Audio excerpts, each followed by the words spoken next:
A royal welcome. As Highboy, neighing joyously, trotted down the main street of the Emerald City, windows were thrown up and doors flung open, and the inhabitants rushed out with torches to see who was passing. And when they saw Trot and the Scarecrow, mounted on so strange a steed, they promptly fell in, so that by the time Highboy reached the castle a regular procession had formed behind them. Standing up and balancing himself by holding on to Benny, the Scarecrow introduced the little Prince of the Osier Isles, the Medicine Man, the live statue, and lastly Highboy himself.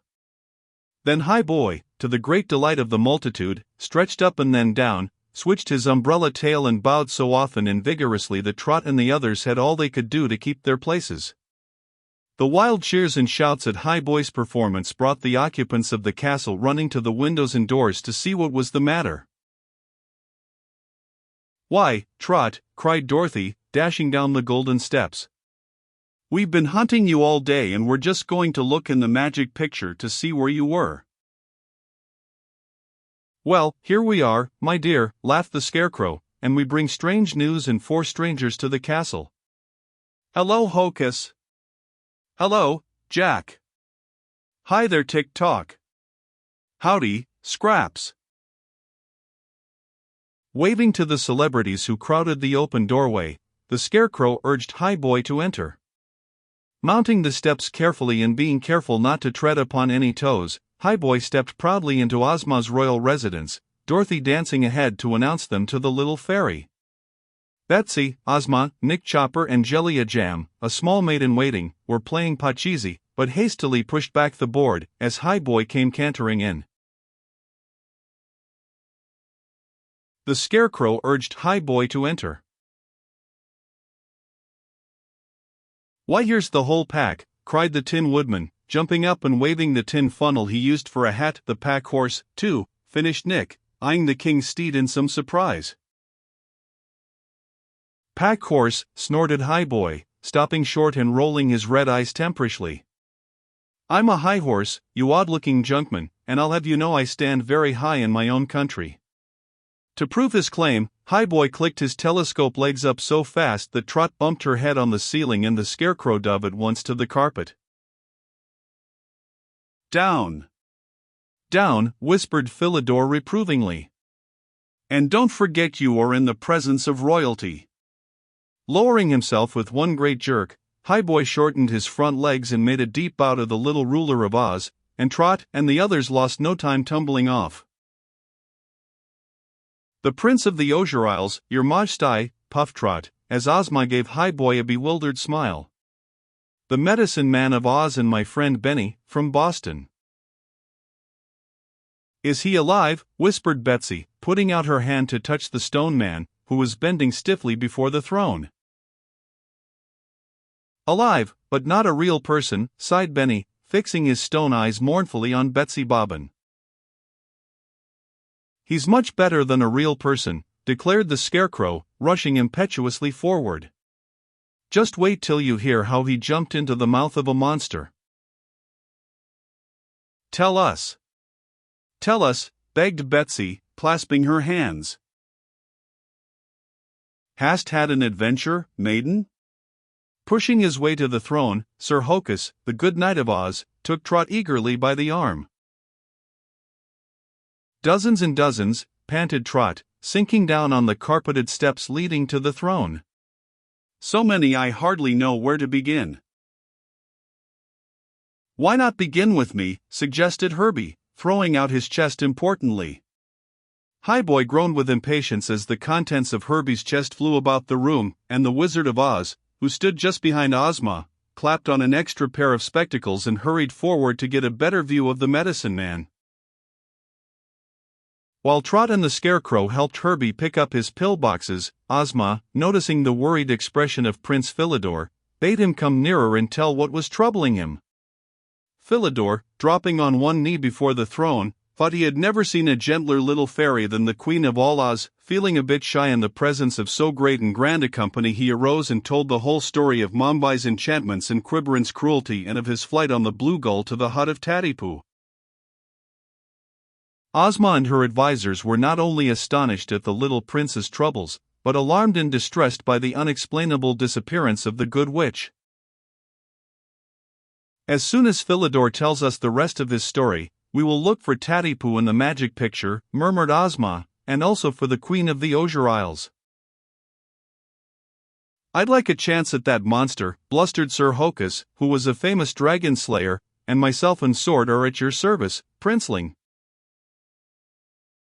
Philidor smiled gratefully at the good Knight of Oz and, helped out by Trot and the Scarecrow, told how he had released the medicine man from his bottle, of his visit to the King of the Uplanders, his meeting with High Boy, and their adventures with Trot and her friends in Shutter Town. Then Trot told her story, about Benny and his strange coming to life, his drop to Oz and their frightful experiences in Cave City. During the telling of both stories, the Wizard of Oz made hurried notes in his little black book and, as Trot finished, he bounced out of his seat like a rubber ball. Your Highness, began the wizard, looking over his specs at the little fairy ruler, I have jotted down for your convenience the problems to be solved and the mysteries to be accounted for. First, we must find the Queen of the Osier Isles and restore her to her subjects. Secondly, we must undo as much of Mombai's mischief as we can, destroy Quiberin, punish the Birdman who carried Trot to the monster's cave and restore the Medicine Man to himself. At this Herbie shook his head violently. I prefer to remain as I am, declared Herbie stoutly. I am entirely satisfied with my medicine chest. Ozma smiled at Herbie's earnestness and the wizard drew his pencil through that entry. We must then find Tattypoo, continued the little man seriously, and change Benny to a real person, as a reward for his services to Philidor and Trot. How about a little yummy jummy, wheezed High Boy, who was sitting on his haunches with both ears cocked forward. The Wizard of Oz. Why, you're a fellow after my own heart, purred the hungry tiger, crawling out from under a huge green sofa. This good beast is hungry. Let's all have something to eat, he proposed, licking his chops and waving his tail gently from side to side. You may tell the royal cook to prepare a feast at once. Nodding laughingly at the hungry tiger, the little sovereign rose and, stepping down from the throne, took Philidor's arm. Come, said Ozma. We will look in the magic picture and see whether Quiberin is still caught in the cavern and where Mombai has hidden your royal mother. As you may well imagine, Philidor needed no urging. Even Ozma forgot her dignity in the interest and excitement of the moment. Hand in hand, they skipped up the golden stairway, followed by Trot and all the other curious courtiers. Hanging in Ozma's sitting room is one of the most curious and powerful treasures in all Oz. It is a magic picture. One has but to stand before this picture and ask to see a certain person. Immediately he appears and in exactly the place where he happens to be at the moment the question is asked. We had better look at that monster first, said the Wizard of Oz, settling both pairs of specs and staring nervously over Ozma's shoulder. Show us Quiberin, he commanded, before the little ruler or Philidor had a chance to speak. Instantly the quiet country scene melted away and out flashed the terrible figure of Mombai's monster, throwing himself again and again upon the sapphire castle of Oz. High Boy was so frightened that he shot up 10 feet and bumped his head on the ceiling. Have at you, roared Sir Hokus, plunging forward and almost forgetting it was but the small picture of Quiberin he was seeing.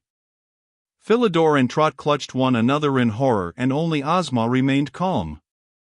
Clapping her hands for silence, she turned quickly to the Wizard of Oz. Quick, wizard, breathed the little fairy, fetch your black bag of magic and transport us all to the Osier Isles. Take hold of hands, commanded Ozma, as the little wizard rushed from the room. Philidor immediately took Trot's hand, Trot took Benny's, Benny took Herbie's, Herbie took the Tin Woodman's, Nick Chopper took Scraps, the Patchwork Girl took the Good Knight's, he took Betsy's, Betsy seized Dorothy, Dorothy took the Scarecrow, and High Boy, not to be left out, jumped into the middle of the ring, as Jellia and Ozma completed the circle. Then back skipped the wizard, and, wriggling between Dorothy and the Scarecrow, swallowed 2 of his famous wishing pills, smiling confidently. "Transport us at once to the Sapphire City and Castle of Cheeriobed," commanded the wizard. Now Philidor had never been transported in his whole life.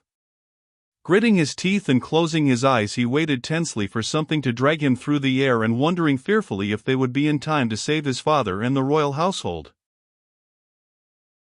Feeling no motion or sensation of any kind, he opened his eyes, thinking in great disappointment that the magic spell had failed.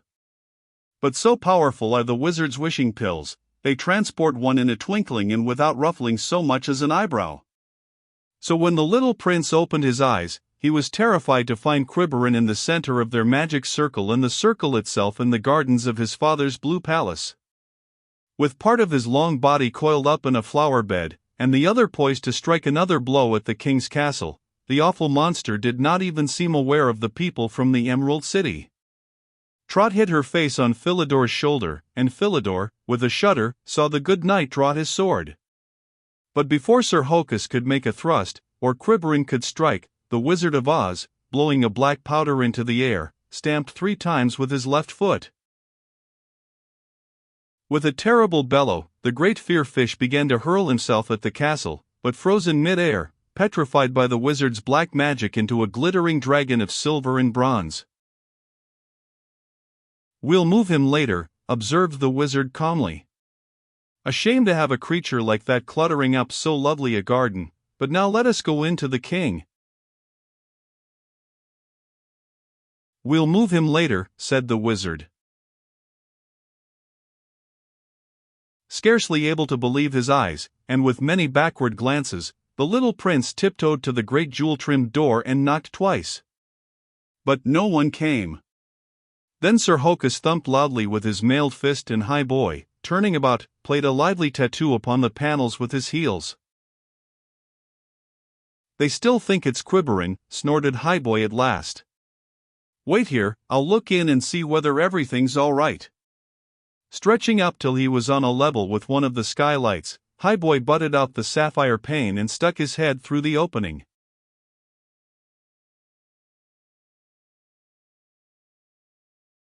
"Unlock your door," whinnied the high horse impatiently. "Unlock the door, it's only us." Cheeriobed, who expected to see the terrible face of Quiberin, stared up in perfect amazement at the talking horse.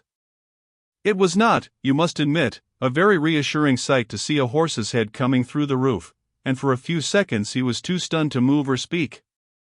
But as Highboy continued to call loudly for admittance and finally shouted that they were keeping Ozma waiting in the garden, the good monarch sprang up and, unbolting the door, himself admitted the royal rescuers. You can well imagine the king's relief and astonishment when he saw the petrified figure of Quiberin, rearing up over his castle. "Father! Father!" cried the little prince, clasping him around the waist. "Here's Ozma and Trot and the Wizard of Oz, and Quiberin never can harm us again." At the sound of Philidor's voice, Queen Orin rushed out to embrace her son and, after hasty introductions and greetings all round, the party from the Emerald City filed into the castle. Akbad slunk silently out of sight, as Cheeriobed led Ozma to the throne. Seating Queen Orin beside the little ruler and calling for footmen to bring chairs for the other visitors, the excited king ran to and fro until everyone was seated. "Just think," puffed Cheeriobed, sinking down at last beside Philidor, "we don't even know where your mother's been all these years nor how she escaped and came back to us. My! What a lot to be talked over." Talk! "And still no food," groaned Highboy, flopping down beside the medicine man. "I'm hollower than an old soldier's wooden leg." "Never mind," comforted Herbie, opening his medicine chest. "I have a cure for that too." Taking out 2 pills and slipping them down Highboy's throat, he winked knowingly. "They will dull the pangs of hunger," he assured him gravely. While Highboy, with closed eyes, waited for his pangs to be dulled, Ozma looked happily around the friendly group of Osier Islanders. "If we just knew where Tattypoo was," sighed the little fairy girl softly, "there would be nothing more to worry us." "Worry no longer, Your Highness. Turning to see where the whisper had come from, Ozma saw Queen Orin arise from the throne. "I am the Good Witch of the North," announced Orin clearly. "But I thought you were my mother," wailed the little prince, seizing her hand imploringly. At once the whole room was thrown into a state of utmost confusion, some saying this, some saying that, and all wondering aloud, so that it sounded like a session of congressmen. "How can you be both a queen and a witch?" shouted the little wizard, standing on a chair so that Orin could hear him. "You'll have to admit she's a bewitching queen," neighed Highboy, opening one eye and then the other and forgetting all about his hunger pangs. "Why not let the lady speak for herself?" he called shrilly. "Sound horse sense," declared Toddledy, nodding approvingly at Highboy, and Ozma, who was even more astonished than Cheeriobed at Orin's announcement, raised her scepter for silence. "Let Queen Orin tell her story," commanded Ozma in her gentle voice. There was an instant's silence, and almost as one, the whole company turned to the lovely figure in blue, and waited expectantly for her to speak.